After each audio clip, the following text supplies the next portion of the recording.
Nasabat ng Zamboanga PNP ang mahigit 400,000 pisong halaga ng shabu mula sa isang individual sa isinagawang bypass operation sa Zamboanga del Norte. Hindi titigil ang mga otoridad sa pagsasagawa ng mga operasyon upang masugpo ang ilegal na droga sa komunidad.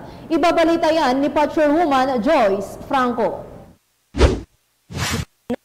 Nasabat ang 400 halaga ng shabu at arestado naman ang isang individual sa isinagawang operasyon sa Sitio Anahaw, Barangay Galas, Dipolog City, Zamboanga del Norte. Kinilala ni Police Lieutenant Colonel Joseph Ian Eslo Franco, SOU 9 Commander, ang suspect na si alias Angkol, 50 anyos at residente ng Galas, Dipolog City, Zamboanga del Norte. Ikinisa ang bypass operation ng Special Operation Unit 9 PNP DEG kasama ang Dipolog CPS, PPDEU 9 at ZNPIT RIU 9 na nagresulta sa pagkakaaresto sa suspect at pagkakakumpiska ng isang large heat-sealed transparent plastic sachet na pinaghihinalaang shabu na may timbang na 60 gramo at tinatayang nagkakahalaga ng 408,000, budol money at iba pang non-drug evidence. Maharap sa kasong paglabag sa Republic Act 9165 o Comprehensive Dangerous Drugs Act of 2002 ang suspect. Patuloy ang Zamboanga PNP sa mas lalong pagpapaigting ng kampanya kontra illegal na droga upang masiguro ang kaligtasan ng bawat mamamayan.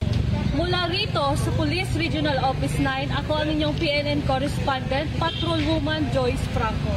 Alagad ng batas, tagataguyod ng balitang pulis.